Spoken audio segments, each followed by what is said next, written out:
Hello বন্ধুরা, সবাইকে শুভ বিকাল। আর সকাল থেকে বৃষ্টি হচ্ছে। যাই হোক, বিকালে আমরা প্রতিনিয়ত বিকালের দিকে কিছু নাস্তা খাই হালকা পাতলা।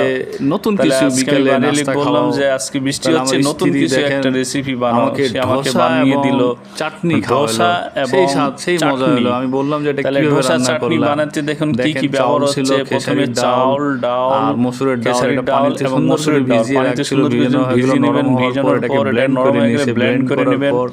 এটার মধ্যে হয়ে গেলে এর মধ্যে শুকনো মরিচ লবণ দিয়ে সুন্দর করে পাতলা করে মিশিয়ে নেবেন। হালকা তেলের মাধ্যমে তেল দিয়ে এটা চামচ দিয়ে এটা তাহলে আমি খুব টেনশনে ছিলাম যে কেমন বা হবে, কেমন বা খাইতে লাগবে। লাল হয়ে যাবে একটা ইন্ডিয়ান রেসিপি যখন বানানো হয়ে গেল, তাহলে আমি খুবই টেনশনে ছিলাম যে লাল কেমন হবে, যখন বানানো হয়ে গেল।